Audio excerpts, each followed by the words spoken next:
know. Hello and welcome. This is the California Training Institute, but our friends call us CalTrin. So I hope you call us CalTrin as well. We're going to be using a lot of different tools on your screen today. So why don't we start with the first one? At the top of your toolbar, you should see an option that says View Options, and I want you to select the annotation tool. So if you go to annotate, you'll see that there's a couple different options. There's a stamp, there's an arrow. Why don't you choose a stamp, any stamp that you want, and put on the map, where are you visiting us from? So where are you joining us from here in California? Oh, I see a couple lines. Okay, I see Kern, great. Oh, look, we have a little central action going on. Wonderful. How exciting. Oh my gosh, I think we're almost in every region. That's exciting. San Diego, welcome. I am also in San Diego. From Wisconsin, Michelle, welcome. How exciting is that? Napa, that's awesome. Great. So I see that we're kind of all over the place. The goal of CalTrin, which I'll explain here in a second, we're funded by the state of California. We are also funded through the Department of Social Services, OCAP, which is the Office of Child Abuse Prevention. We provide valuable evidence-based trainings to family resource centers, CAPCs, child abuse prevention organizations, helping professionals galore who are serving families within the state of California, all with the ultimate goal of preventing child abuse and neglect. So my goal as a trainer and a training coordinator within CalTrin, I'll introduce myself in a second, is to make a friend, to get over this cough, number one, but number two, to make a friend in every county in California. I want to know who the FRCs are. I want to know their staff. I want to know their leaders. I want to be a part of the CAPCs in ensuring that they have the information of these type of trainings that are funded for you at no cost. So we offer trainings in a couple of different ways. Sometimes they're live big webinars that you could come in and answer emails while you're listening. I know, I do it too, it's okay. But sometimes we offer super small group trainings like this, which are not intended to run in the background. They're intended to be super high interactive, very much like you were coming to a class today and we were doing activities together, networking. And our goal is not just to provide you with valuable tools that you're going to take next steps and use in the organization, but it's so that you meet friends that are probably have similar challenges that you have, similar staff development, similar organizations and families that you're serving. Why not make a friend somewhere else in the state? So that is also another reason why these are high interaction and why I want to make a friend in every county. We offer also self-paced courses through our learning management system through caltrin.org. They're currently only available to California professionals. And then we follow up with job aids, resources, things that we find that we think you could use. So that is CalTrin. All right. Speaking of trainings, we do have a couple that are coming up this month and next month. We have some that focus on, think of them as trauma-informed care. So historical and racial trauma, parenting traumatized infants and toddlers, myths versus facts. We also focus on direct service skills like the hidden biases of good people, foundational skills in de-escalation, which is a good one, introduction to motivational interviewing, evidence-based and evidence-informed trainings, such as protective factors. We're doing actually a small series just like this, which is a very, very deep dive into each protective factor beginning next month in February and beyond. So the best way to find out about our trainings, of course, is to sign up for the newsletter, because then we come to you. You don't have to come to us. But if you wanted to know where you could find it on your own, it's very easy to find. It's caltrin.org. And I just dropped that into the chat so that you remember. All right, so with that, let's get started. Today's training is called Stronger Together. It's really focused on change management and building resilient teams. And I want to thank you for joining this interactive workshop. I know sometimes we don't have the time or energy to be very engaged in a class and to gain all the information, but this really is intended and it was designed to be super interactive. It was designed originally for a wide audience of professionals experiencing change in the workforce. like staff transitioning to or from remote work, helping professionals that were identifying new and safe ways to serve families remotely in their community. And it's been adapted now for a very target audience of leaders like yourself, helping professionals in leadership roles in California. The goal of the training is to provide you, whether you're a supervisor, you're a team lead, you're a director, with information, tools, and strategy to develop a workforce of resilient and strong individual contributors. In this workshop, you'll have the opportunity to practice real life and real world activities that hopefully you'll take back and implement with your teams. And that's why it's high interaction, because I want you to experience the activities that I'm suggesting you use. My name is Jess. How rude. I haven't even said it yet. My name is Jessica Matley. I am a training coordinator and also a facilitator for CalTrin. I actually first joined the helping professionals world back in 2009. I was a care coordinator for First Five in San Diego. If anybody's familiar with the First Five program, shout out to First Five. After a few years of serving families, I actually found an interest and a niche in training.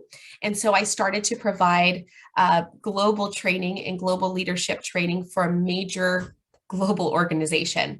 And it was great. Had a good time virtually, in person, students around the world. But through the pandemic, I found my way back to social services, back to the helping profession. And now I've melded my passion and love for serving families in this great state, and also my knowledge and background in training and development, especially in leadership. You put them together and I get to work for CalTrin. I'm so excited. I also am a certified trainer for protective factors through the, acronyms get me, CTFA, the Children's Trust Fund Alliance. And I'm also a certified trainer for standards of quality for family strengthening and support through the National Family Support Network, NFSN. I'll tell you, that's the one thing I did not miss about the helping profession. Too many acronyms, but that's okay. That's okay. I'm getting there. All right. So I'm going to lead you through today's training as your facilitator. I will be asking for your participation. Sometimes I'm going to be putting you into breakout rooms where there are just two of you. So it is going to require your participation, because what a bummer to be put in a room with someone that does not participate.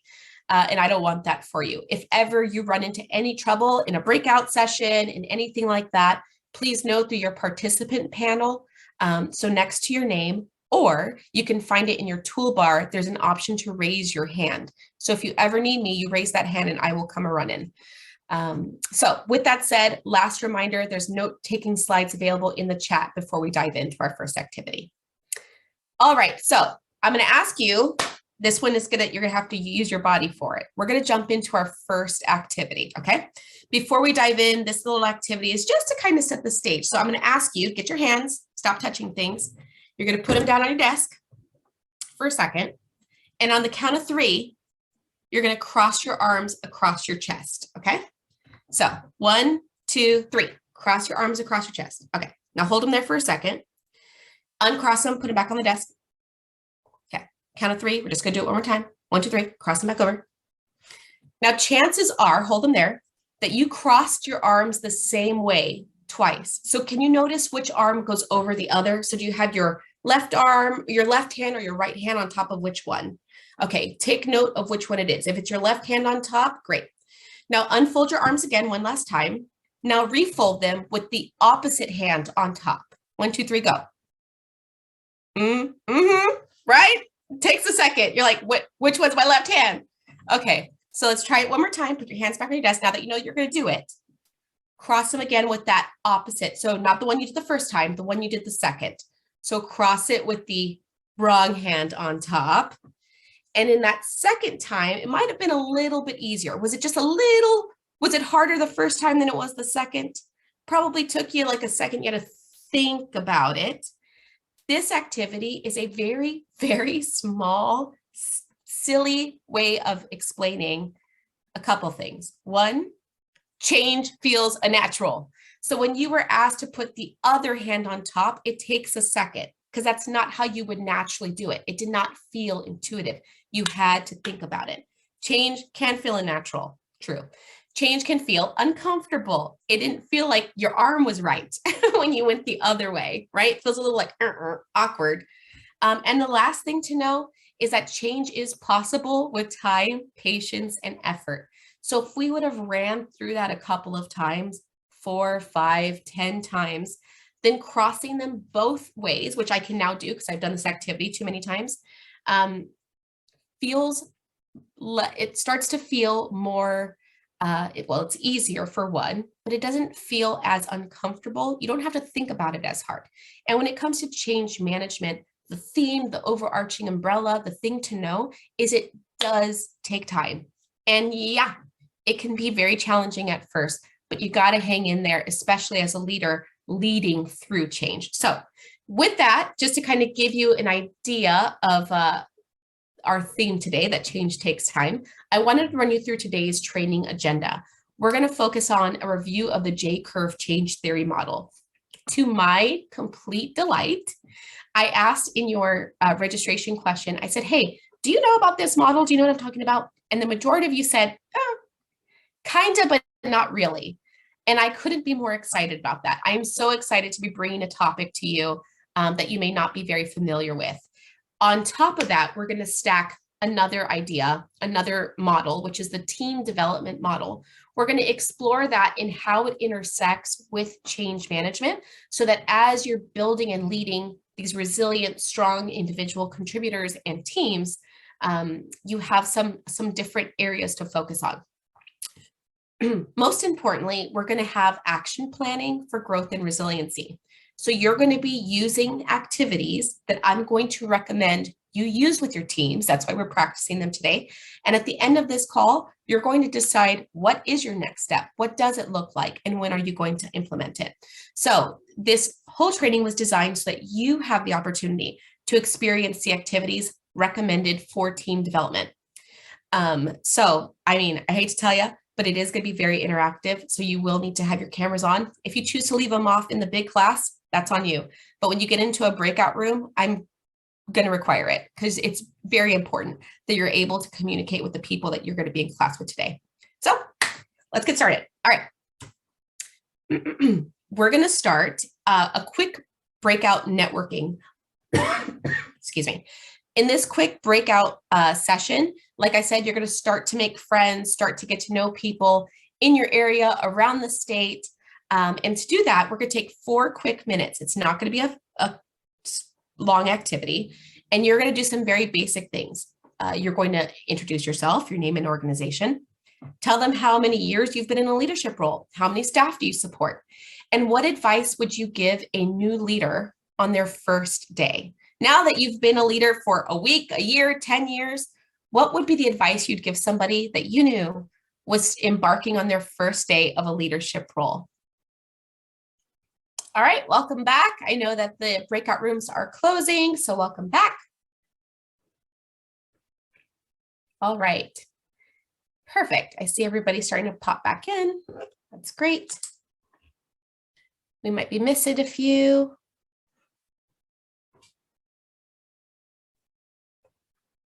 Let's see. Yep, they're making their way back here. Perfect. Great. All right, welcome back, everybody. Okay, so this is what we're going to do. I'm so curious to know, I know you've probably, I hope, made a couple of friends, made a connection or two in the state of California. What I'd love to know from you is I'd love to know some of the responses to what advice would you give a new leader. So in order to do that, you can either put it into the chat or you can unmute yourself and let us know. I'll take a couple volunteers. What advice would you give a new leader on their first day? What responses came up for you? You could put it right into the chat. Don't say don't do it. Stay humble. Oh, that's a good one.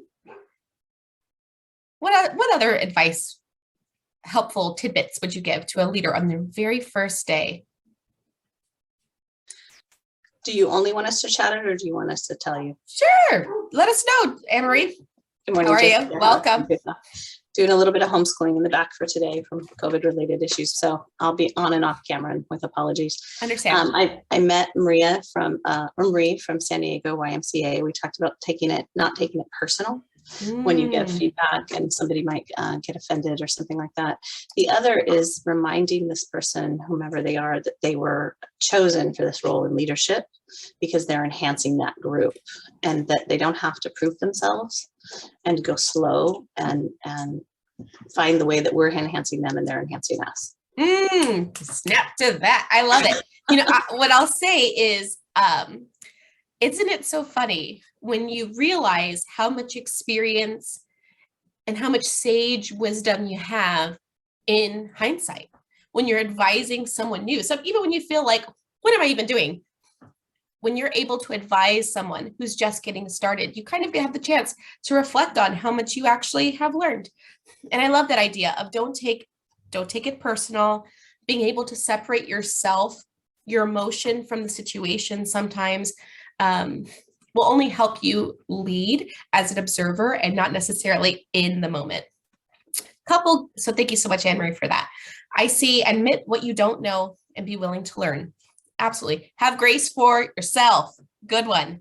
And others. So these are wonderful.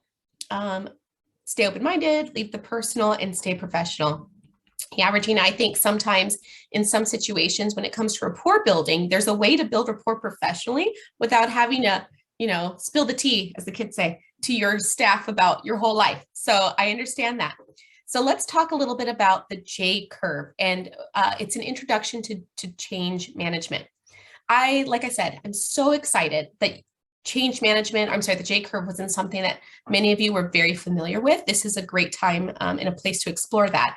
But before we dive into change management, I'm curious, when you hear the term change, there's a change coming, right? Time for change. Word association. What words come to mind for you? Drop it in the chat. What words come to mind for you when you hear the word change? I'm so curious. She said, oh no. Uncomfortability, fear and excitement, chaos, prepare for the unknown, stress, disruption, difference, all good and valid. Again, yes, growth. There you go. Okay. Here's something to think about. You as a leader, when you know that you are there's a policy change, there's been a change in funding, there's been a change in a system or process, a new intake form has to be made. All those words you just dropped into the chat, those are also words that your staff might use to describe change. Again, some people might be excited about it, the challenge of change and being able to try something new. The majority of them are going to be terrified and concerned that it's not going to work. I want you to know that, because the way that you feel and perceive it is not much different than how those around you are probably seeing and perceiving it as well. That's to give you some information. Think of it as it'll help you set the tone a little bit as you're looking at change in how to guide people through it. Now, as a leader, and we're going to talk about the JCurve, as a leader, you have many roles in the change management process. Think about the challenges that you might face as a leader. I'm actually curious, what do you feel are your greatest challenges as you approach change or as you manage change as a leader? You could type it into the chat. You could say it out loud. I'm so curious before we talk about what the JCurve is. What do you think the challenges are that you face as a leader in the change management process?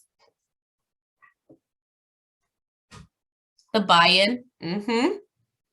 That's right. Getting people to understand maybe where you're going and be excited to go there with you, knowing that all those words we used, fear, nerves, are words that they'd probably describe too as you're trying to get buy-in. What else? What else besides buy-in? Change is hard, but it can be exciting. Absolutely, it can, especially when you know where you're going. Dispelling fear is a huge one. Fear and misconception. A lot of the fear that people have about change is unfounded.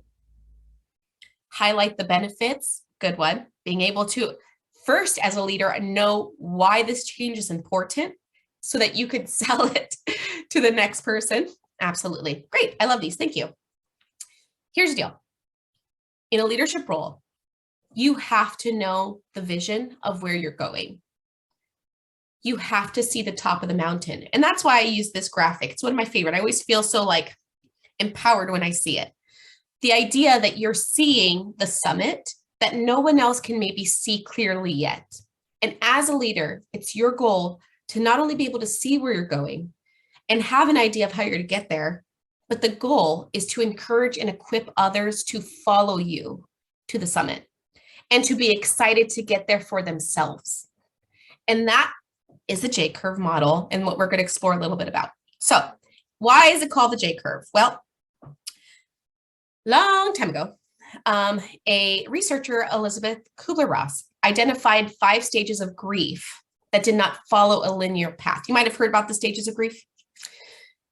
It means that humans, in all our humanly complexities, don't have a very linear train of emotion, where step 1, you feel this for 2 months. Okay, first you're going to be in denial for 2 months, and then you're going to move into this one on day 35, and then you're going to feel this, and then you're going to feel this.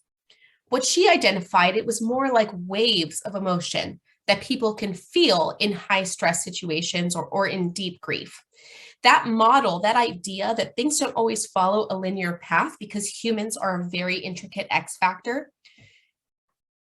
transition into something called the JCurve, which has been used in politics, finance, science, but it's now very interestingly applied to change management, which kind of follows the grief process in a weird way.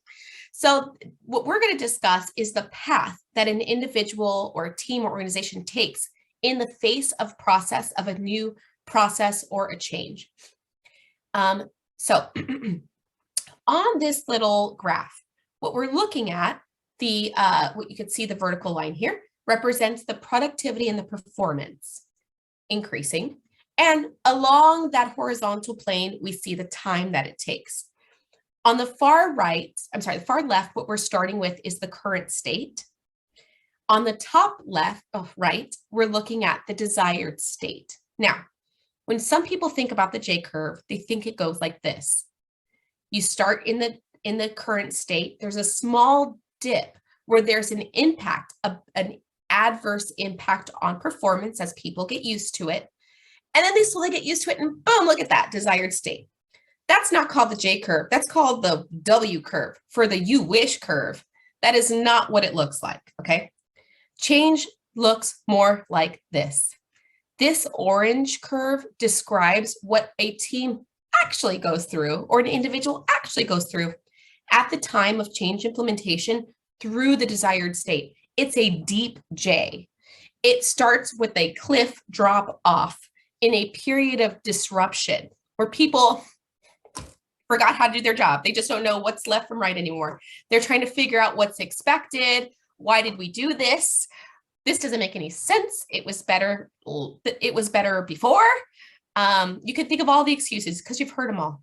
Why are we doing this? Why can't we just do it? This doesn't even work. Who even thought about this? That gray area is what we consider the period of disruption where performance, morale, faith in the process is going to dip. However, what we know from research and from team development models, that there is a time where a team will bottom out and there is a process of coming out of that J, where the adverse impact slowly decreases to the part where you start to see tangible benefit, and it leads up to a desired state of productivity, of end result, of project completion. So how do we move through those stages, I think, is kind of the secret sauce in leadership. It's not knowing how to get them started and how to end it. You have to know how to love and guide them through it all. And that's what we're here to talk about with the examples. Now, some people hope the JCurve starts there. Managers wished it went there. So it's just good to know that, look, we all have an ideal utopia, and that would be like the inverse JCurve. It is not. And it's okay. So as we think of examples, I hope you share it in your breakout groups and with each other and with me in this chat, because what we could do here is workshop together, especially if you have specific challenges. How can we apply this model and these theories to your work. So I talked about loving people through the stages of change. I say that, by the way, I should mention I have a background in human resources. That's what I did when I left social services. And so I use terms like love them, and I'll say team member, because it's just the language I'm used to. What I mean is lead them, but I'm an HR person sometimes, so I'll say love them. So the stages that we go through, like I said, kind of follow the path of grief, which is kind of funny. And the stars I'm going to put on the screen kind of show what the stages look like. So the first stage is the change. This is the announcement. This is the, hey, guess what, everybody? Huddle up, huddle up. We've got a new form that we have to use, a new reporting form. The next stage that you'll see the star here is the stage of doubt. That's where people are trying to do, the change, where they're crossing their arms a different way and it doesn't feel right. And it's a little bit harder and it's taking them longer and they're starting to get frustrated. They're in the pit of doubt. The next stage is acceptance. That's where people start to see small victories. Someone mentioned on here, being a leader means celebrating big and small victories. That next stage is when you start to celebrate the very small wins and you're showing, I know it's challenging, but look at the progress we're making. The next stage is once you have passed that line of adverse impact, you start to see measurable change. You can hit a stage of experimentation. By that, you're able to see, hey, now that we've tried this and it's worked, what would it look like in this different scenario? Great. Now let's take the next step in the process. Let's keep going with it. Let's learn how to integrate it and weave it in to what we're doing. And that last stage is really where a team has found their stride.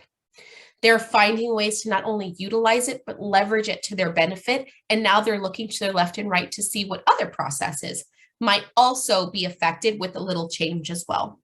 These are the stages that we're going to talk about. But here's some really important things to note and to be reminded of.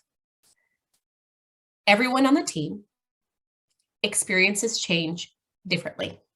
I always think of it like a rowboat. I've never been a rower. I just have admired them from the shore. Each one of them has to row to get to the finish line. And it's harder for some. Some people had to practice twice as hard to be half as good. But everyone on the team has a clear mission. They're being led by someone on the boat telling them what to do and when to do it.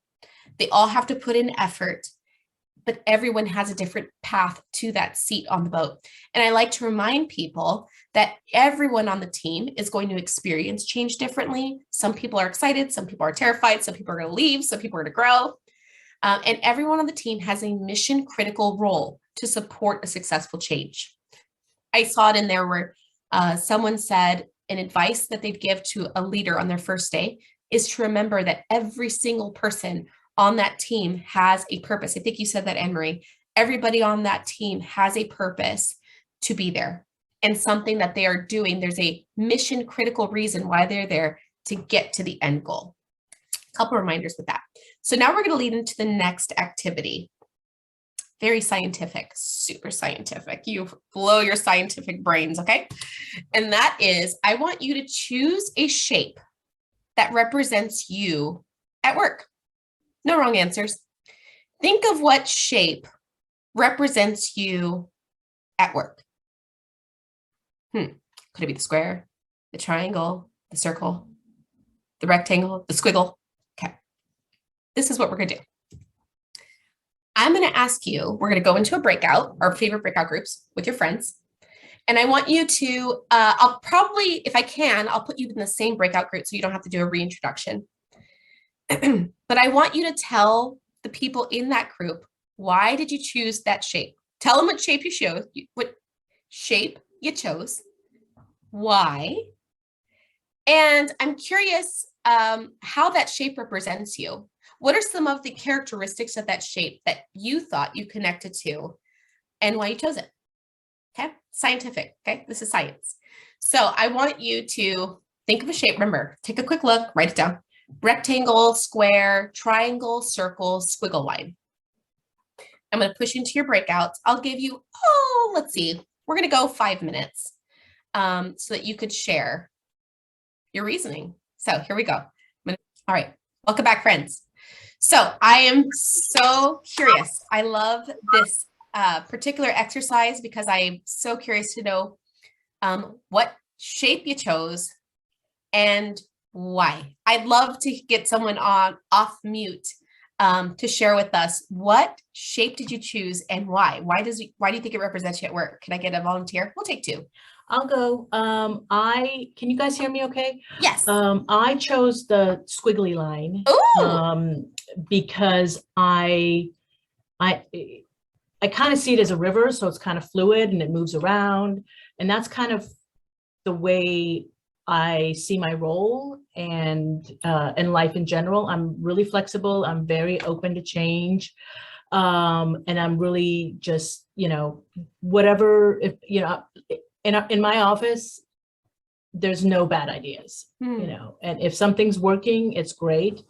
And, sometimes the state says we got to do things different, and we all just have to kind of deal with that and start working through it. I've been working with public child welfare for decades, and it's just the process of, how things change. And, one of the things I said earlier was change is hard, but it can be exciting because we tend to kind of get into a mind flow that we're like, you just kind of become like a robot. You're doing your thing, you're moving around, you're filling out your paperwork, and then you're not really, we stop like learning and growing professionally.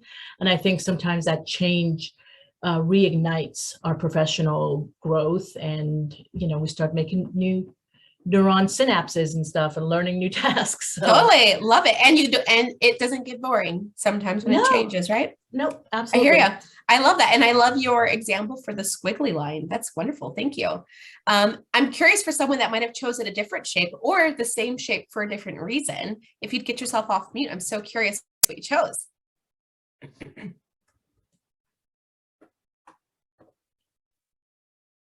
I choose this same shape for a different reason. Okay.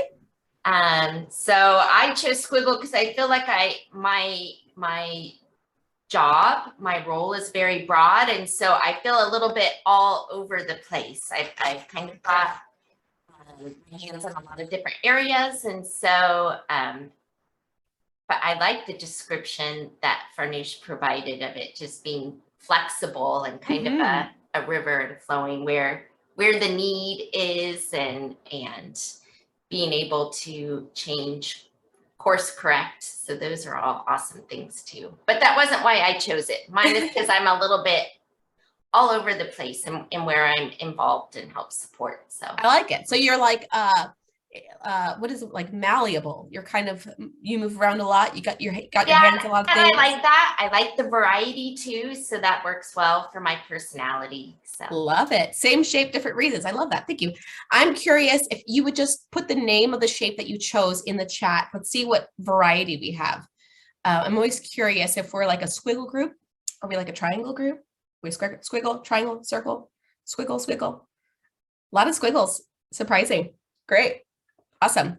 Oh, okay. Now, do you want to know what science says? Huh? Well, here's the truth of it is there's no science. Okay. This is what the slide says, though. The boxes, hard workers, dependable, detail-oriented, collect data. Triangle, upward mobile, shows leadership quality. Rectangle, a shape in transition, can't decide what shape to be. Risk taker. Circle, interested in harmony, wants people to feel good about themselves. A nurturer. Squiggle, innovative, unique, can be a bit disorganized. Multitasker. Although I love these descriptions, they have no scientific fact. What it's intended to do, the purpose of this, is to do a couple of things. Activities like this are utilized to encourage open dialogue.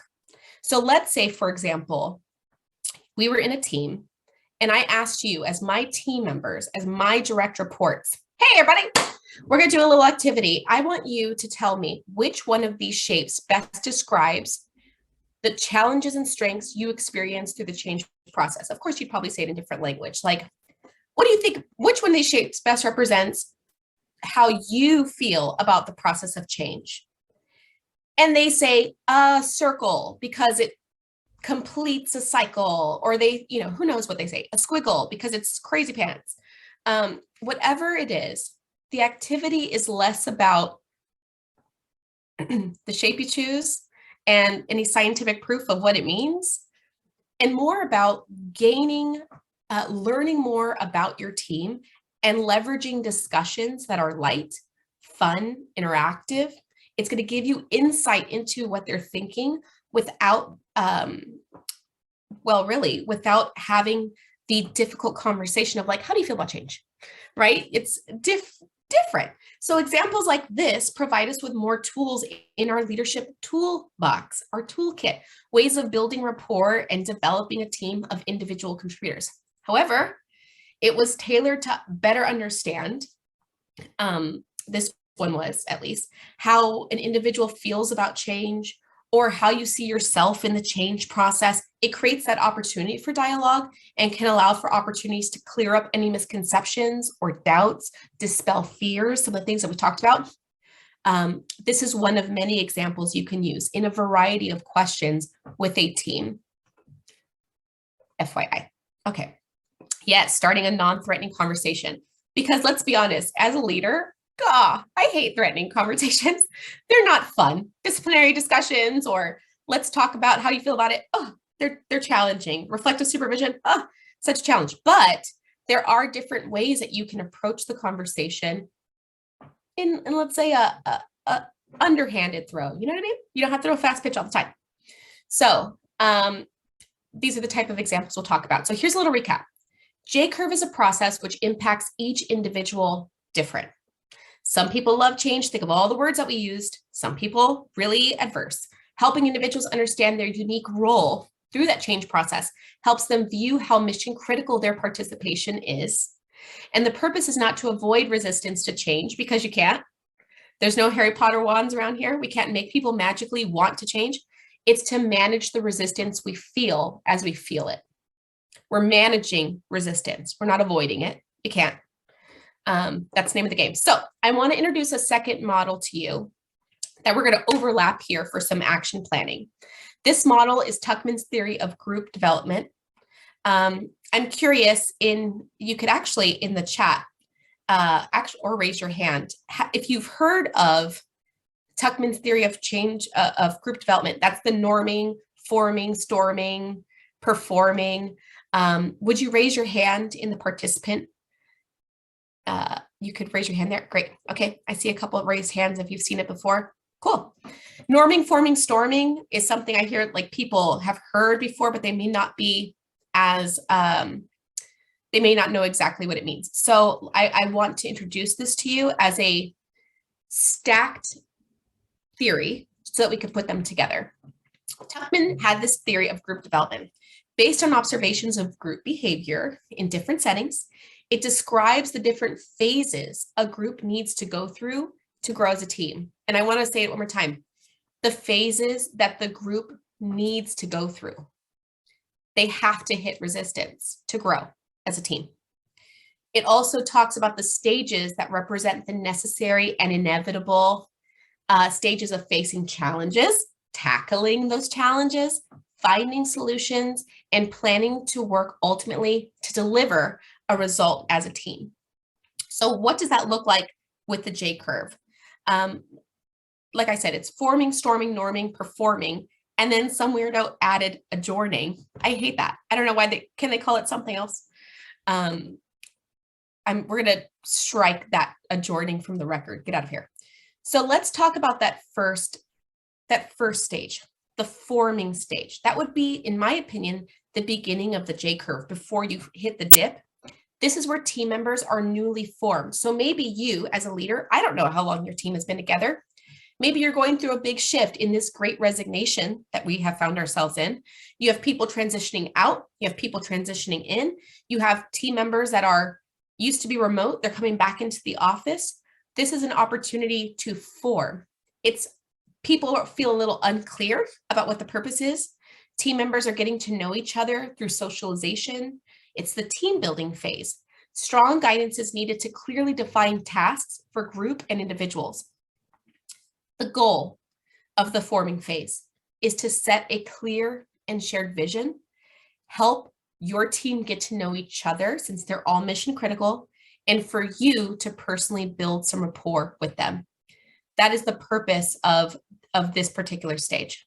So what I'm going to tell you at the end of every stage is what activities can you use to build up that stage and transition into the new one, okay?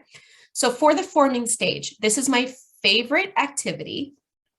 You're going to practice it.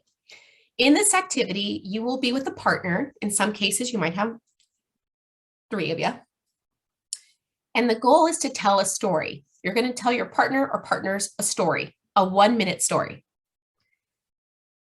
This is a story where the person speaking can be the only person speaking. No one can interrupt, give input, nothing. At the end of the minute-long story, someone else who was there, your partner, can tell you one interesting thing that they found about your story or one follow-up question. But they cannot say a word while you are speaking for 1 minute. Now, some of you are like, what? I need to think of like a work-appropriate story. I've got one for you. You're going to tell your partner the story of your name. Where'd your name come from? Do you know? What does it mean? Is it a family name? Is it like my name, Jessica, the most popular name the year I was born because my parents have no creativity and they thought I was a boy until the day I was born. So it was supposed to be Robert. That's the story of my name. So I would love to push into some breakout groups. I'm going to give you, we're going to do 4 minutes. So remember, you only have a minute to talk and a quick, interesting comment from the other person or a question, but 1 minute each. Keep an eye on your clock here because you want to make sure that you don't tell the story too long. You got 60 seconds. So this is our tell your name story time. Welcome back, everybody. So, Recorded. welcome back, welcome back. So here is the fun thing. Ideally, I'm on the wrong side. Ideally, this type of activity is the type of activity that someone can do in a team build. It can be used for getting to know yous. Sometimes it's used to help teams reintroduce themselves in a different way. And you may not have had, your team's maybe a little bit siloed, especially if maybe you've had a remote employee this whole time and now they're in the office for the first time. In the forming stage, the goal is really to create these opportunities to build rapport, to get to know each other, and also start to form that mission critical mindset of being all together. I'm curious if you've ever done an activity like that and what you thought. Was it fun? Can you see yourself using it? I'd hope so. So here is the thing. Great. So when it comes to the forming activities, there are many different types that you can use. But if you do not spend time in this rapport building section, you skip the important aspect of trust and team mentality, if you will. Your team has to see themselves as a unit to be able to move forward. And sometimes knowing who the players are, a little bit about them individually is a great way to build that. So I wanted to pass this on to you. It is a fun icebreaker. There's a lot of fun ones. This one's just my favorite. So I'm a human being who needs breaks every hour because life. So I'm going to say, why don't we take a super quick, we're actually going to make this very quick. It's 11:03 right now, Pacific Standard Time. We have a little bit less than an hour to go. So why don't we just do quick, super quick, 3-minute, get up, stretch it out. I have us down until 12 p.m. Does anybody not have us down until 12? Do you have 11:30 or 12 on yours? I'm so curious. 12? 12? 12? Great. I just put it in the wrong. Great. Jessica. Perfect. So 12 o'clock. Awesome. So let's take a really quick break. We're going to say 3 minutes. Get up, shake it out. I'm going to get another cup of coffee and I will see you back here in just a few minutes. So let's see. We're going to say 11:07 restart. All right. I'll see you in a few.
Welcome back. I was actually doing great until I showed up with a cup of coffee and then spilled it all over my desk.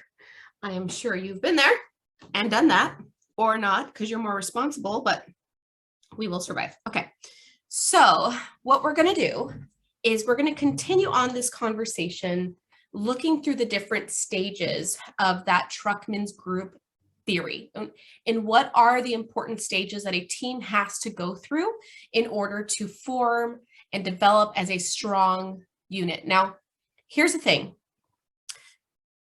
Depending on where you are in your group development, you might be past the forming stage, you might be past the storming stage, at least I hope so, or you might be in the thick of these things. I want to tell you something I don't think I mentioned before. The misconception is that the JCurve, once you get to the tippy top, it's celebration time, move on, happy days forever. But the truth is, what we know is that the JCurve is a continuous process.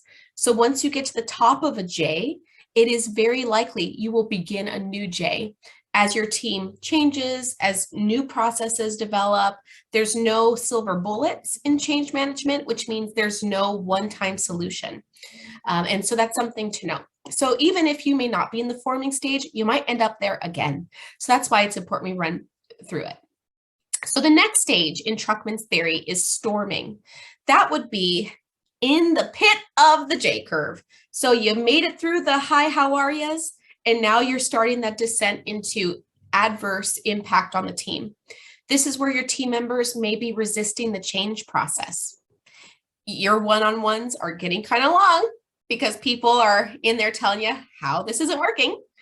You might see a lack of participation. People are starting to withdraw. You're starting to see their work take a hit. There might be experiencing differences of feelings or opinions, where some of your team members are like, I love this new process. This is so much easier, especially if it's been their idea for years and it's finally being implemented. You're going to have some team members that are like, this isn't working. You're going to see divisiveness in the process, acceptance. And this is where you as a leader, your role, your function, your goal is to give and receive feedback and encouragement. It's to hear what those concerns are. It's to elicit, hopefully drudge up like an archaeologist. You're going to dig real deep to try to find what are those underlying fears, challenges, misconceptions of these individual contributors that is preventing them from getting out of this storm. We're trying to help them out. So our goal, our leadership role here is to problem solve. We are problem resolution and empowerment based. Identify what the top challenges are, what they look like, elicit that feedback from your team, and then help them help themselves. It's not your job always to fix someone's problem, right? But it is our hope and our goal as leaders to inspire and equip others to resolve their own issues as they arise. Remember, it's not to avoid resistance, it's to manage the resistance. So I want to lead you into a storming activity. This storming activity is actually, I'm not going to lie, it's kind of best done in person, but we're going to do it virtually and we're going to make the most of it. This actually comes straight from the CTF Alliance, the Children's Trust Fund Alliance Protective Factors Training. So did that SHAPES exercise, by the way. And this is an activity that they use to help parents that are trying to, when they're trying to build parental resilience.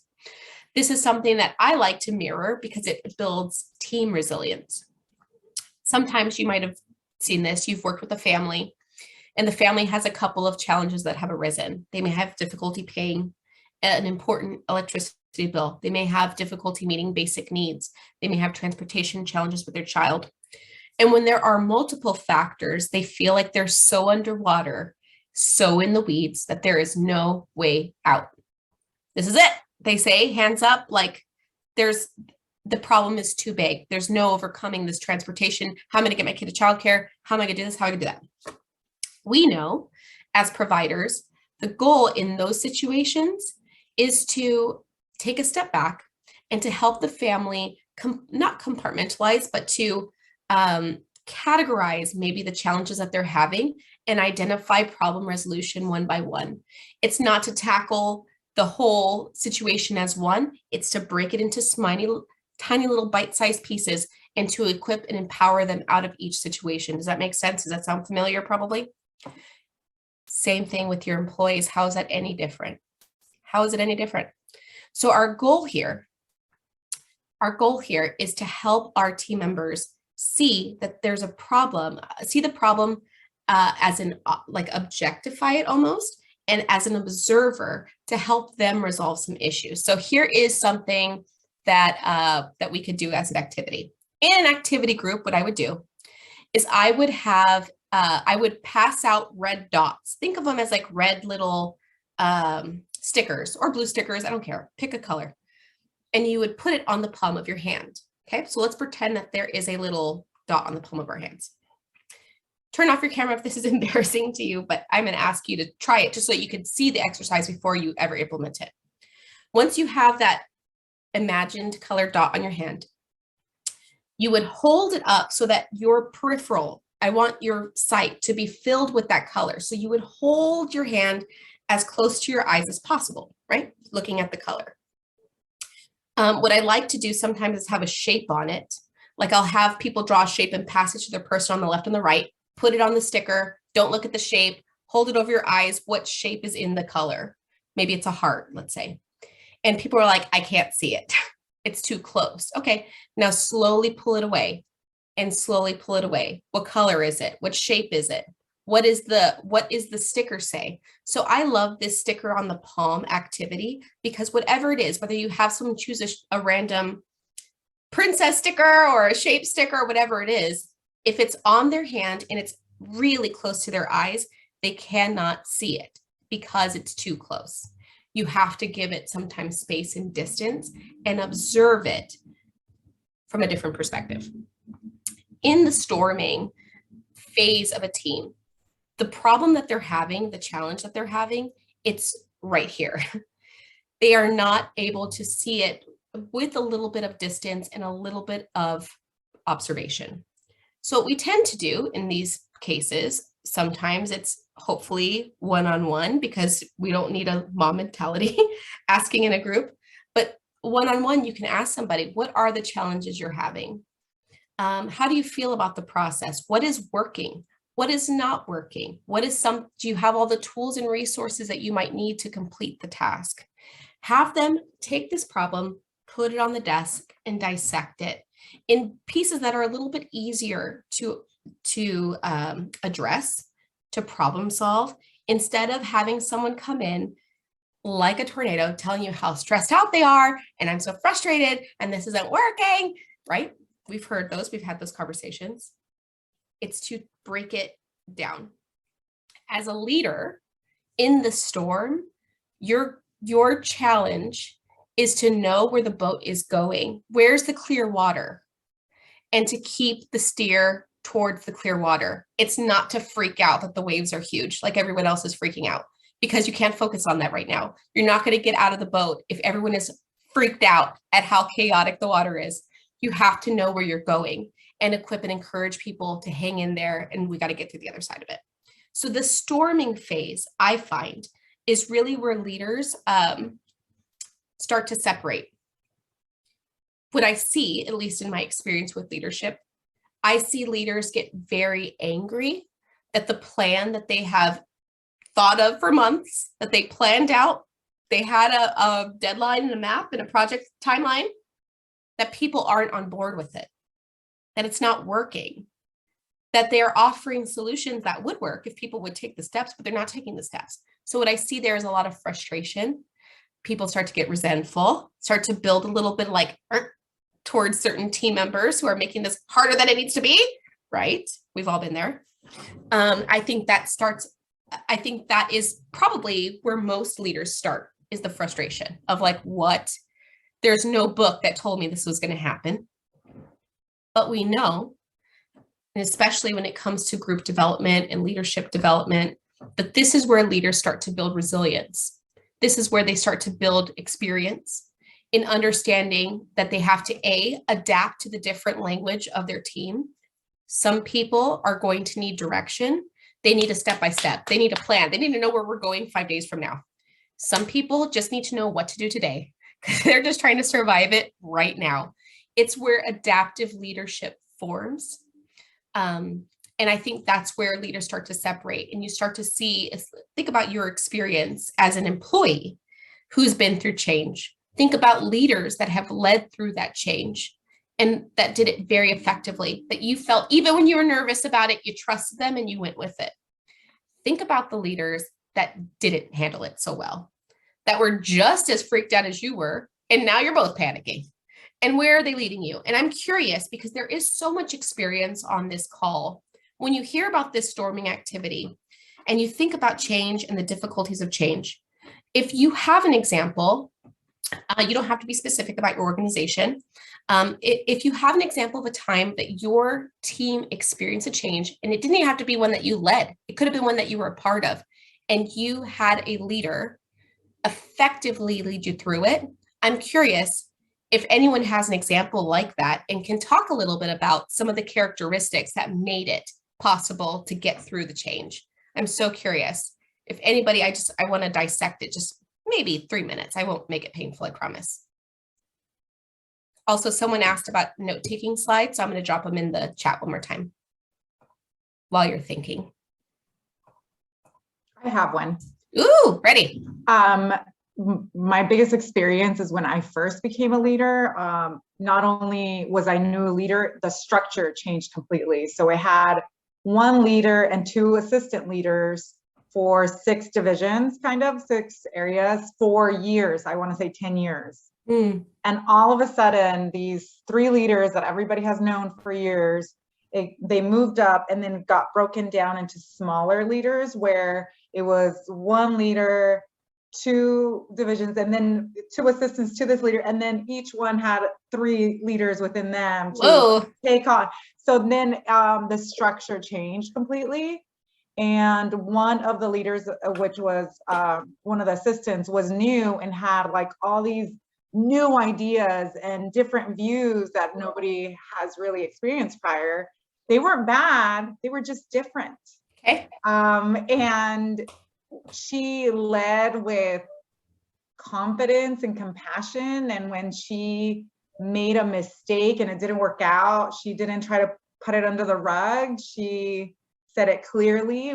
This is what we did. This is what came out of it. This is what worked. This is what didn't work. And I think it was her humble way of leading and always being confident, regardless if she was right or wrong, that made me feel like, okay, well, you know, if she can make a mistake and she's the boss, I can make a mistake and I'll be okay. I can clean it up. I can fix it. I think that was probably the part that made me feel confident.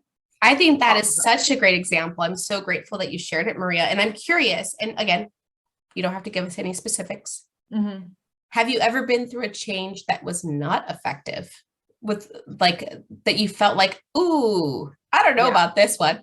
And if you could use words, you don't even have to say he or she, or don't give us any clues. What words would you use to describe maybe that leader or that leadership style? I think lack of communication. I think just they gave us the objective of the change, right? And we did it in the start, and then kind of, all right, do it. And didn't go through the storming with us, didn't form, didn't try to check in and see where we're at. She just kind of waited until it happened. And I think the emotions get bottled up because you're trying to be professional, but then you're frustrated that she's not really following up. She's not really checking to see if it's efficient or working. She's just kind of waiting until it's almost, she was avoiding the storming. In my view, she was avoiding that storming, which now I've learned it's necessary, right? That resistance step is necessary to build a resilient team. So absolutely. I love that. Miranda, I just want to thank you for sharing that with us. And I want to recap something that you said. So when you were describing the leadership style that was the most effective, does anybody remember some words that Maria used to describe the effective leader? You could drop them right into the chat. The effective leadership style, or what were some characteristics of that leader? Humble, Absolutely. Humble, confident. Yep. Now, communication, love it. So the words accepting critique. So some of the words that I heard, Maria spoke to the confidence that this leader was very, seemed to have like belief in where they were going and where the mission was going. They had compassion. So people weren't afraid to mess up because there seemed to maybe be coaching and understanding and a learning curve allowed. They were transparent in their communication, even when they were wrong. And they were humble in their approach. Humble looks like different things to different people. I think humble speaks to one of the comments someone made earlier. I don't have to be right all the time, and I don't have to know all the answers. I have to draw on the experience around me.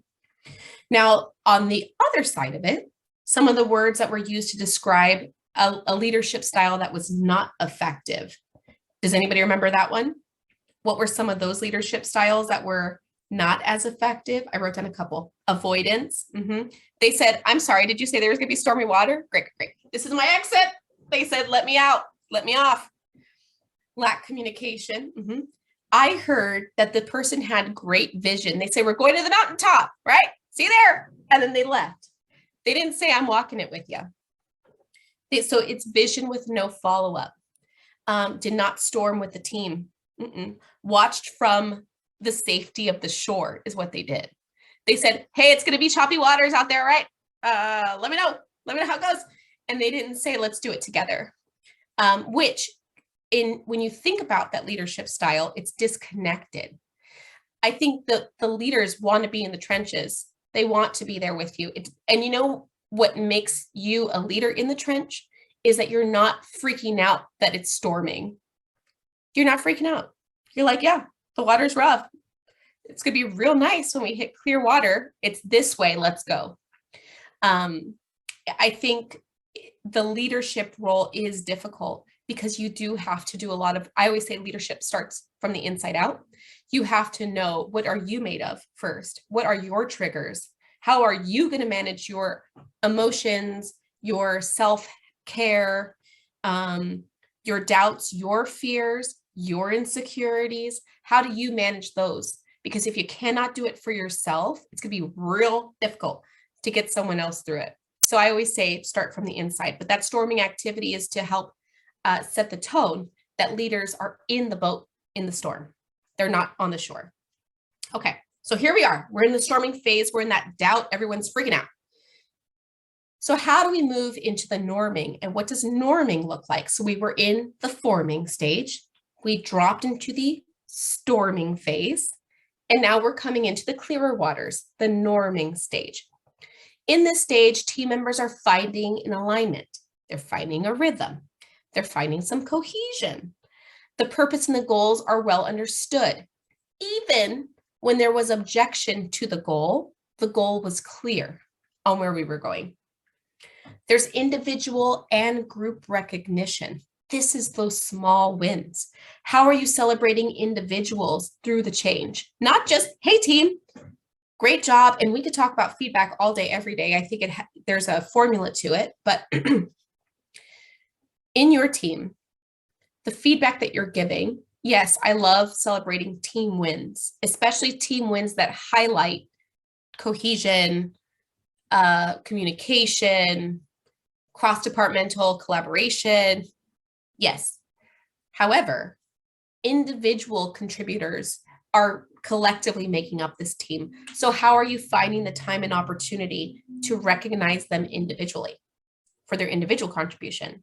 How are you calling out? Because here's the deal. If the team has the exact same skill set and does it the exact same way, that's called scary.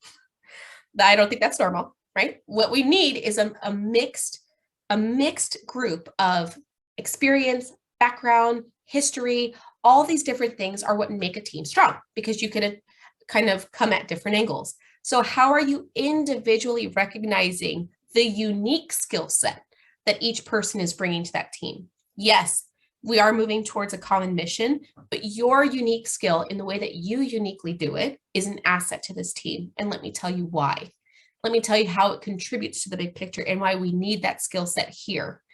build their strengths, right? That's part of the positive psychology. Think about strengths finders. Love strengths finders. It's a great way to say, this is how you contribute. This is why we need you here. Also helps with turnover, which I know is a battle. So this is a part to provide meaningful learning and development opportunities. When you are in a one-on-one, which you should be on one-on-one with your team, do you know these areas that they contribute the most? And are you encouraging those? Do you know what areas that they need to develop? Do they know that? Like, are you in alignment? And are there any meaningful learning opportunities that you can offer them to build up their strengths and to fill in any important knowledge or skill gaps with their buy-in? What are you trying to learn? What's important to you? What kind of courses or offerings are you excited about? Hey, I mean, it doesn't have to be CalTrin, although the state already pays for it, you might as well. But even if you said, hey, here are some upcoming trainings that are offered by CalTrin, OCAP, Be Strong Families, Tend, CTFA, I don't care. Where's your watering hole of information that is probably at no cost to you, which is great. Maybe sometimes you have to dip into that training budget. And are you asking your team members, which would you like to attend? How can we make this work? What areas are you working on? What would you be interested in? Oh, hey, I heard that you attended fill in the blank. Would you be open to giving us like a recap for the team? Build their facilitation skills, build their communication skills, also build the team with these takeaways that someone's learned from another training. This norming stage is really to help others identify how they are contributing to the success of where you're going. Does that make sense? This is where you love them. And as an HR professional, I know from the many exit interviews that I've conducted throughout the course of my profession, the majority of time, people are leaving not because they found a job that was going to give them an extra 50 grand a year, which is good for them when they do. That's not the case. They're actually leaving for a similar role. And you're like, huh? I didn't even think you liked this job. Why would you go do it again somewhere else? Because they're not looking for, sometimes, yes, hopefully it's promotion or whatever, but sometimes what they're looking for is a different environment. And if you ask what it is that they were looking for, a lot of the words, things that they're looking for are things that actually Maria mentioned, which was lack of communication, vision with no follow-up. They feel like their leaders are watching from the shore. They don't feel cared about. They don't see anymore how they fit into the big picture and how they're making a difference. So let's talk about some norming activities. I love Strengths Finder. I think it's a great thing to do to help. And you could do free things like there's a lot of free assessments out there that you could take that are Strengths Finder-y, but not official. The Strengths Finder test is what, maybe $30 these days? To identify how does your team contribute to the big picture, start to give them recognition, start to give them development, require that they incorporate learning into their job by finding learning that they're interested in. Asking a team, what is your recognition love language? How do you like to be recognized? Do you want to be public?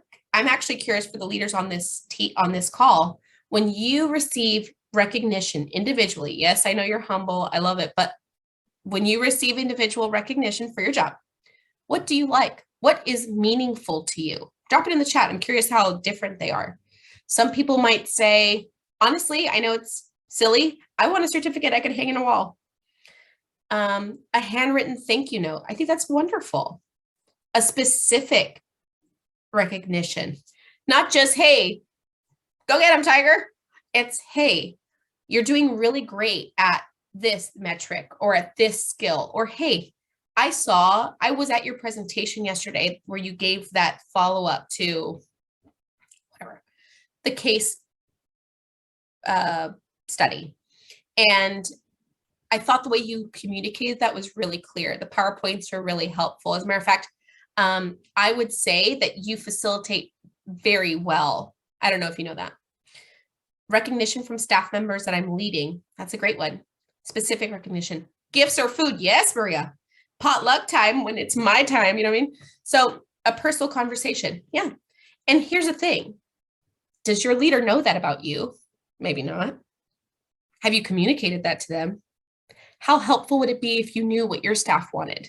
That everybody, it's like a garden. Adaptive leadership to me is a garden where your employees are like a vegetable garden. You cannot walk through with a hose for 5 minutes and spray it all down and hope that all the vegetables live. Half of them are going to die because they have different needs. They have to be tended to differently. Adaptive leadership is knowing, what does your garden look like? Who needs what? Who is the drought resistant succulent? Who just needs a check-in every now and then? They're fine on their own. You tell them you love them and off they go. And who is the orchid? You know who they are. The ones that like bloom twice a year, and you got to be real delicate because they need a lot of attention, right? And that's okay. But do you know the makeup of your garden? So in the norming activity, this is an opportunity to not just know it, but to recognize it, to highlight it, to showcase it, to make every single person feel known and seen, which is so important in the workplace. I want to remind you, just little beep, blip reminder here, just because of the nature of the work that we're in, that areas like compassion fatigue, secondary traumatic stress are real life situations that we deal with. And so this idea too of recognition and connection and rapport,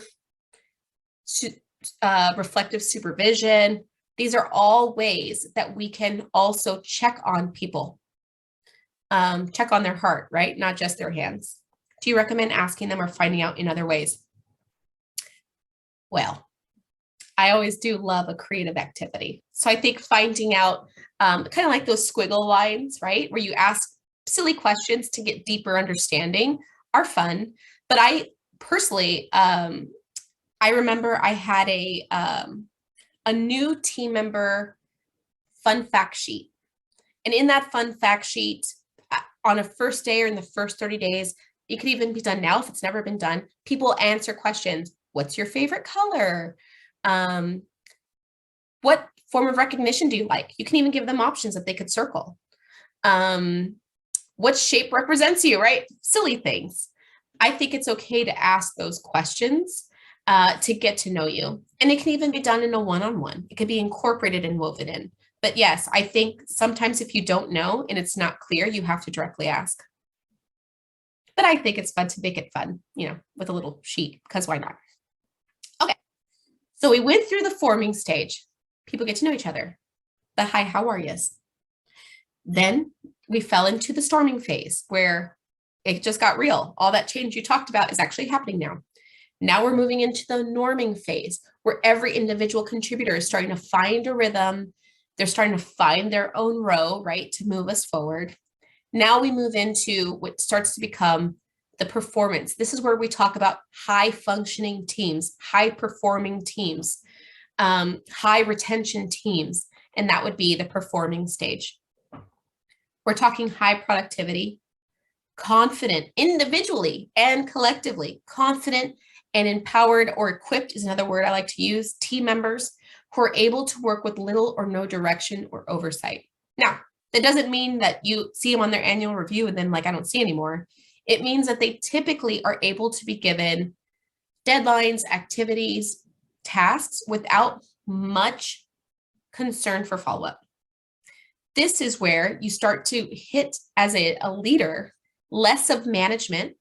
There's a lot of management needed in the bottom of the JCurve, because it's not just equipping, you got to hold people accountable too, right? Like the people that want off the boat, you're like, great, the plank's right there. The ones that don't want to be in it anymore, they can get out. That is a very management heavy area. As we start to get out of the hard management stuff, you start to really need a coach. You need someone who can walk alongside you and say, hey, I like the way you're doing that. How are you doing it? That's great. Have you considered this? Or they are having a particular area of struggle and you're saying, what are you doing about that? What have you tried? Cool. Let's see about this. And it's less of you having to manage a situation and more of serving as a coach. But you cannot serve as a coach to someone that is not performing well. They need a manager.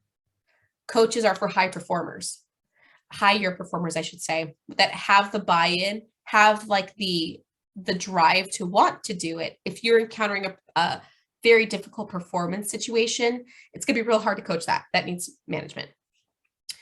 This is where a leader might encourage decision making and problem solving, asking them like, so how would you do this? Hey, you're so great with spreadsheets. I just wish I had that skill set. You know, I was thinking that maybe we can turn this into a spreadsheet. I'd love your input on that. I'm just so curious, like, where would you start? Is this an opportunity to give them some kind of skill builder that they could put in kind of their toolbox, right? So this is where performing needs coaching. So here is a performing activity I often recommend. SWOT analysis with a team member. Well, first of all, a SWOT analysis is a kind of, think of it as like a 4-quadrant assessment of somebody's current, honest situation in the workplace, where they're identifying strengths. So what do they do well? How do they contribute? What do others see as your strengths? They're looking at weaknesses. I know nobody likes that, but look, it's the acronym. Okay, we need to think about something else. So what could be improved? Where do you have fewer resources or knowledge than others? That would be like a skill or knowledge gap. What are the opportunities? So what meaningful opportunities and resources are they open to? What are their goals? What are they working on? What do they care about?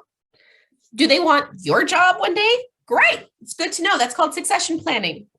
What are the threats? So things to think about that if they were different would help you move closer to achieving your goals. What are they? Think about things that if they were different would help you move closer to achieving your goals. What are they?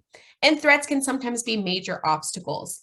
And yes, I understand red tape is an obstacle, but sometimes that isn't necessarily what you could work on.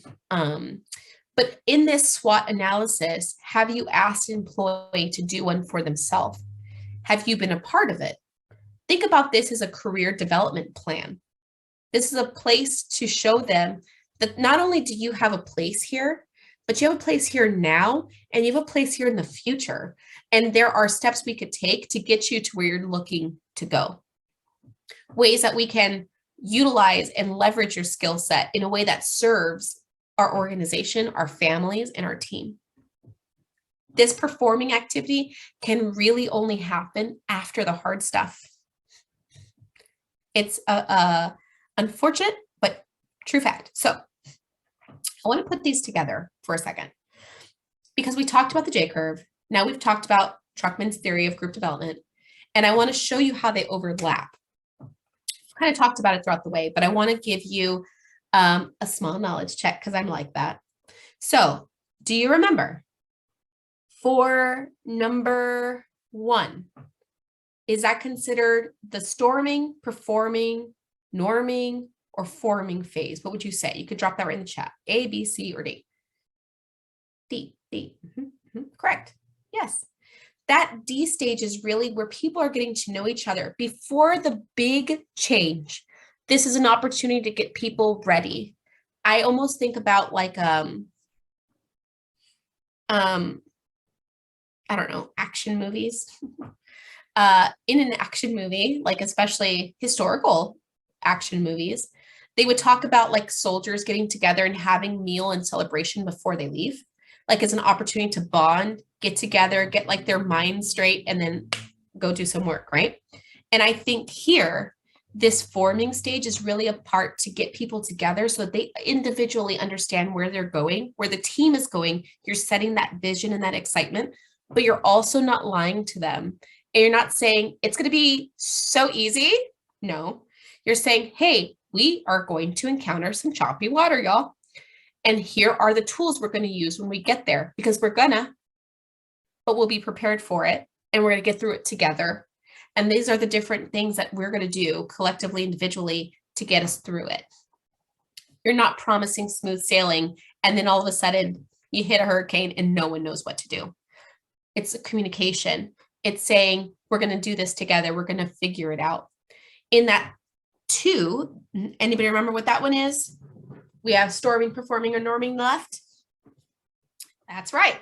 We are in the storming phase.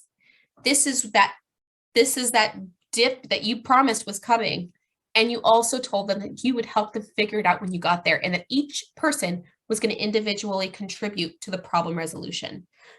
This is where you make and uphold your first promise that there's going to be choppy water, because there is. The next is the last phase, or the third phase, which, remember, we have 2 left. We have performing and norming, B or C, B or C, B or C. C, there you go. This norming phase. So now that we have started, we've realized the boat's not going down. Okay. It's going to be a rough ride, but we've got this. We're kind of cheering each other on with every wave we get over. Then you move into that last phase, which is the performing phase. So yes, there are no longer, the change has no longer created, I guess I should say, like, the balance is tipped. There are less impacts on performance than there are benefits to the change, or the performance of the individual or collective team members are showing progress and success. So as you can see, that's why I chose to create this training to overlap the two, because I see them as very related. So let's talk now in these last 15 minutes about what the next steps are. What is that path forward? I talk about water this whole time, and I did a path on land. That was a bad idea. I should have done like a smooth sailing or something. Anyway, so what happens next? Really, the 2 recommended steps, the 2 action plans that we have here at the end of this training is to first take inventory, because you can't know what you need to do until you are honest about what you're doing and where you're at. So for you as a leader, where is your team? Are you forming? Are you storming? Are you norming? Where are you? And how do you know that? How could you know that? Is there an opportunity to do something like a staff pulse check, where you're sending something simple like a SurveyMonkey or a Google form to get either an anonymous or an not anonymous, whatever that is, anonymous. What happens when you think you're in a certain area? How could you validate that theory? Could you ask? Could it be part of a one-on-one? Could it be a pulse check, which is really an employee engagement survey, if you will? If it's a small team, could it be a focus group, an open conversation? If it's combative, don't do that. Don't do that. You're going to definitely want to do it in a one-on-one. So here's the question. I would love to open up for discussion, because we do have such a wide range of knowledge here. What techniques do you use, or have you seen used, to find out where a team might be? Any ideas? You could unmute yourself. You could drop it in the chat. This is a great place to workshop this for anyone that needs some ideas. How can you find out? What are your thoughts? Hire a psychic? Maybe. Surveys. It's a good one. If there's a certain survey platform that you like to use, Laura, let us know. What are the thoughts? How can you find out? Because you have to find out. And if you already know, I want to know how you know. If you're like, oh, I found that out. Great. How? Did you guess? Because you can guess, but I would love it if you had a little bit more concrete than dartboard method. Maybe, sorry. No, go for it. Maybe like the like icebreaker activities type of things. Right. Where what you did with like the shapes, you can kind of try to see like, how are you feeling with your work today? Choose a shape. Yes. Yes. Because it doesn't always have to be so direct. It doesn't always have to be so structured. You can be informal. It's called a check-in, and that is okay. We use Google Forms. Great. Secret Pals. Is that the name of a survey? I kind of need to know. That's great. There's an agency-wide, it looks like that's probably a proprietary system, which is cool. We use Zoom surveys. Great. You could do a poll. Great. Listening, observation, one-on-one check-ins. Great. All great answers. But the question I want you to think about for this call is, where is your team today? If you're like, we are for sure here, great. Think of some examples on how you know that. This is like your homework, what I would love for you to be doing. Okay, so think about what evidence you're using to support your theory and how you could check it if you need to. So once you have identified where you are, the goal is to address it and to build steps to take you into the next phase. So if you're in the forming stage, you know what's coming next. So what activities can you do to build up to that? So I have a couple slides. Ooh, GRPI assessments with my team. Writing that down because I'm going to Google that. That's great. Okay, so in the forming stage, some helpful tools, techniques would be, and by the way, if you think of more, please put them in the chat. Introductions, simple, right? Strengths finder, great way to assess individual strengths in a team. Shared vision, how clear are you in where you're going, in what that summit looks like, why it's better, how you're going to get there, what's going to happen if things don't work out the first time. Goals, roles, processes, yes, interpersonal relationships, absolutely. Forming, some other things you can do, they can be structured, they could be informal, they could be one-on-ones, but that forming stage is really the calm before the storm that you know is coming. This is a great place to get that buy-in from them. So as we move in there, we know we're going to storm. So people that are moving from the forming into the storming, so you're dropping down into the J, this is a great place to do things like a team charter. If you've ever heard of a team charter, some people call it team agreements. Team agreements are, hey team, what do we do when the going gets rough? You know, what do we think about this change right now? What shape are you? This is a place just to find some common ground with everybody. What are the agreements? What are like our commandments, if you will, of this team that we are going to stick to, that we can all agree to before it gets difficult, that this is what we're going to do when we get there. Personal goal setting. This is where you start developing a career plan individually with somebody, because you know that it's going to get a little challenging and you want to start to build that relationship. It might even be an opportunity to start a one-on-one on a scheduled basis, and you don't keep moving that appointment on them because then they start to feel like they're not your priority. Group bonding.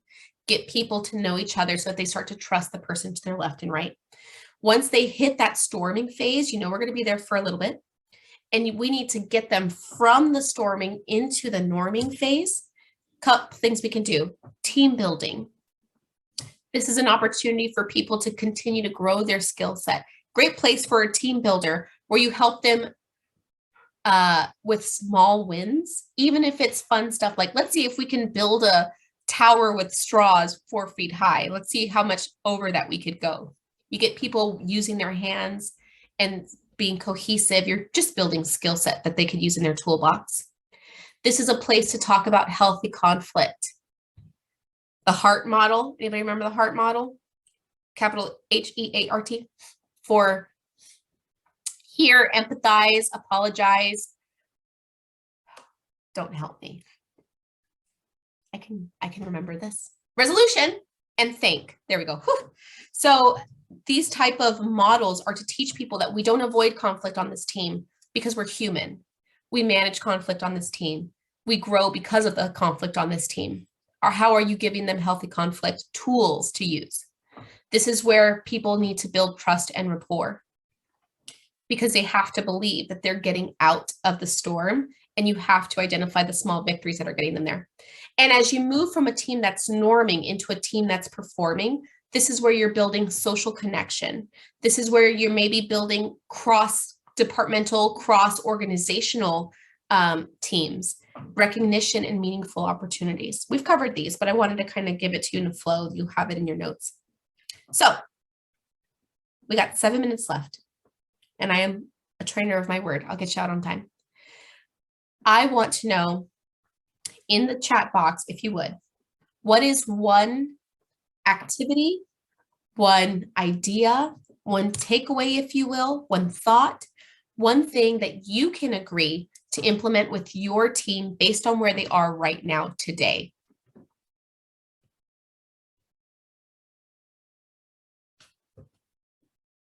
I'll actually throw these up here so you can see them if you need them.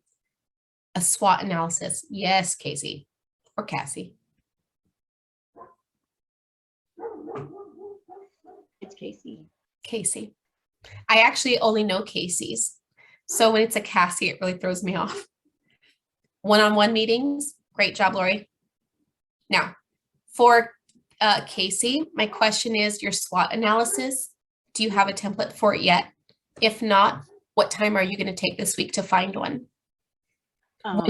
Probably around 4 o'clock this afternoon because I do not have one. As far as delivery goes, I was thinking about kind of the homework activity. So we can do a team building when we first come on and then assign them a homework activity, which would be part of the SWOT.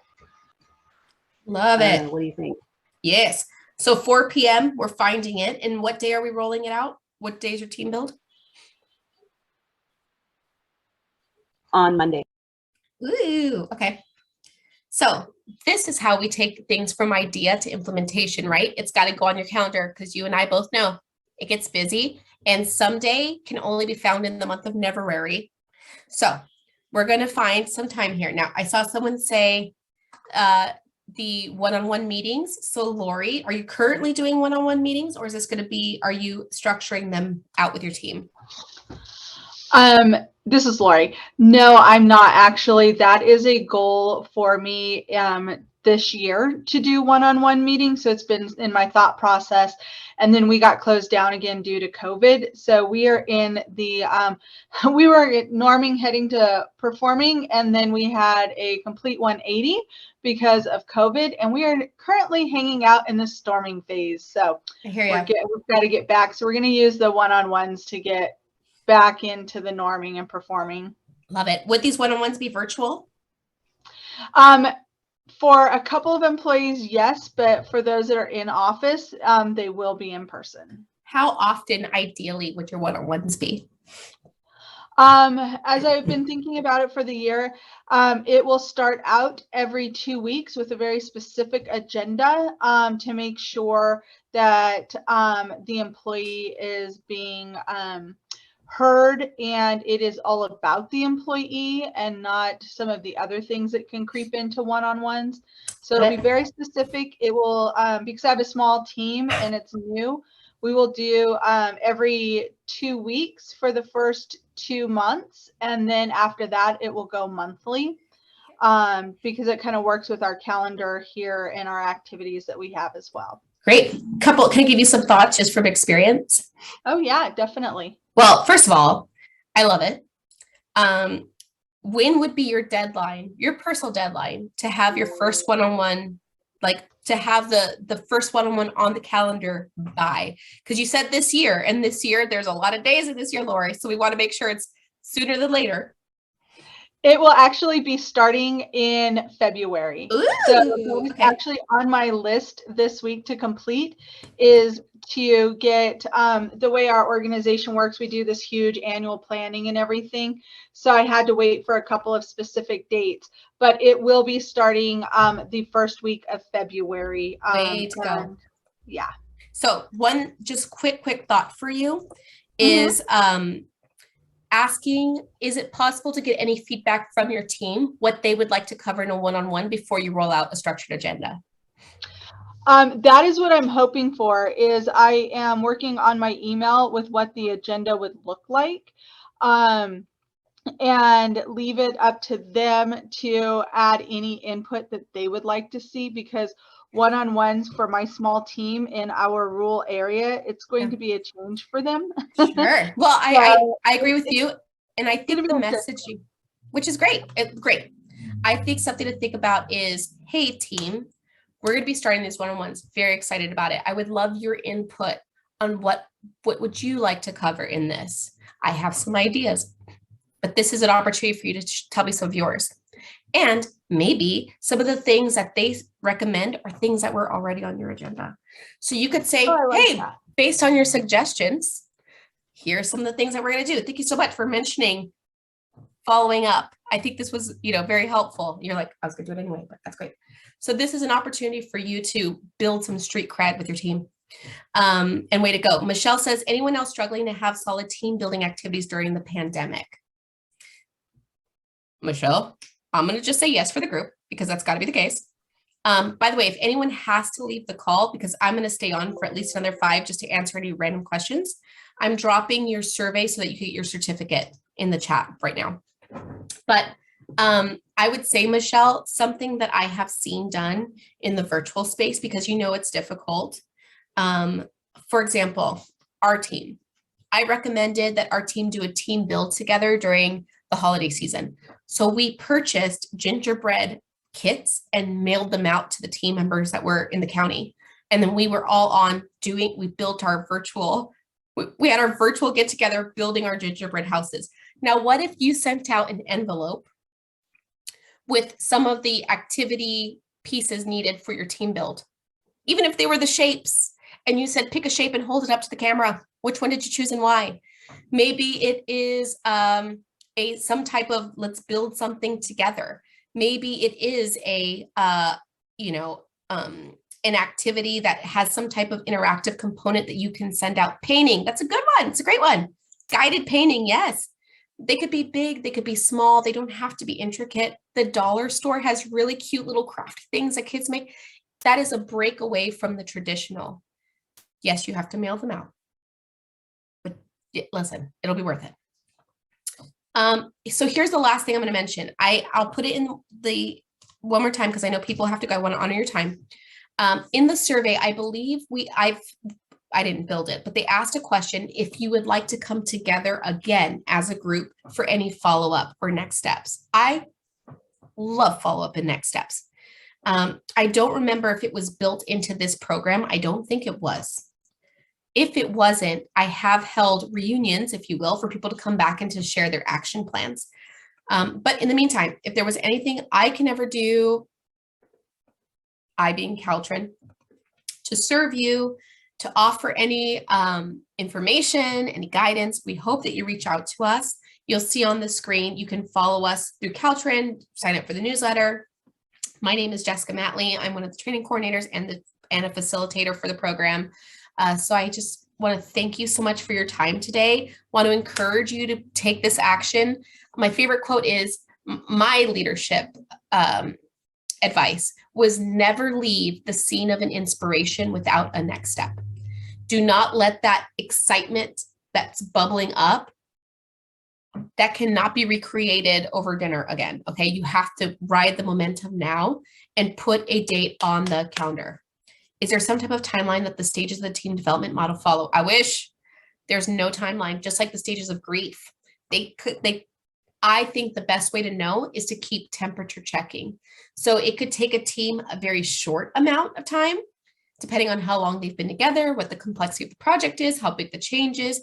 It can take a very long time. The best thing to do as a leader is to continually temperature check them to figure out when you're ready to move into the next step. Sometimes it takes a little encouragement. I will say to not be difficult on yourself if it doesn't take a week. It can take longer than that, and that is okay. It is okay.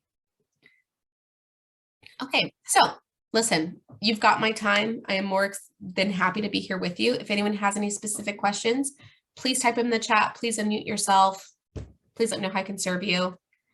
Otherwise, thank you so much for being here. Jessica, can you tell me what HEART stood for again, please? Yes, I'll type it in. So the HEART model stands for hearing, which is hearing means that you do not interrupt your person as they're telling you what their challenges are. They're like, and there's so many cases, and these parents don't listen to me, and I was late to work 4 times. And you're like, oh, okay, well, you just let them get it out. The next is empathy, meaning you express interest and understanding by saying, I can understand why it feels so overwhelming right now. I know that we have a lot going on. I can see that you feel frustrated. I can't, right? Without saying, I empathize. That's weird. That's weird. We say, I see, I understand. I can understand how. I myself, when I was in case management and I experienced a similar situation, I also felt fill in the blank. Empathy. Then we have apologize if you need to. This is for healthy conflict building. So you changed a one-on-one for the 4th time and you really pissed someone off. And they said, hey, Caitlin, I don't even know why we keep scheduling these one-on-ones if you keep moving it. It doesn't even make sense. Like, why am I scheduling time on my calendar if you're not scheduling time on yours? You don't even care. Like, whoa. I can totally understand that it feels like I'm being dismissive when I move our one-on-ones. And I really understand that your time is valuable and I want to honor that time. I am so sorry that I had to move it again. And I can see in hindsight how that might have felt. I didn't realize it was the 4th time, but thank you for bringing that to my attention. So we apologize, but we apologize after we acknowledge what we apologize for. Then we resolve is really the best one, which is R. I'm typing these in, by the way, so you can have them. I'll just type it right now. We resolve and we say, what I'd like to do, because I really, Lori, these one-on-ones are important to me. What I'd like to do, if it's okay with you, is I would like to change the time, because what I've realized is Tuesday mornings are actually busier than they're always going to be busy. Or, Lori, if I'm unable to make it, I want to provide an opportunity for you to decide what the next one is, whatever your resolution is. And then you thank them. But really, I want to thank you, Lori, because you could have been frustrated about this and I would have never known it. And you're important to me and your experience here is important to me. And I want to make sure that when these situations arise, if I do something that has hurt you and it wasn't intentional, I want you to know that you can come to me and that we will resolve this together. So thank you so much for really taking some leadership in this situation. I really appreciate that about you. That's healthy conflict. That's the HEART model. Okay. The only acronym I ever loved. Okay, wonderful. Well, I want to say thank you again. Any other questions? Please ask. I'm here to serve you. Okay, thank you. Thank you. Do you have any of those tools that we were sort of talking about, the analysis for evaluating performance activities, or any of the GRPIs that you're able to share? Never heard of half of those, so I love them. The ones that I'm going to be typing in, like Strengths Finder, that's by Gallup. Well, with that, I'm going to say I hope you have a wonderful, amazing day. I hope that you take what you've learned and implement, because there's no quiz in 2 weeks, right? Like, it's not about whether you remembered it, it's whether you used it. And if you hit any victories, please let me know. I want to celebrate them with you. Like, you get that one-on-one calendar in February, I will clap it up with you. Like, let me know. Let's celebrate together. And with that, I want to say thank you so much and have a great day, everybody.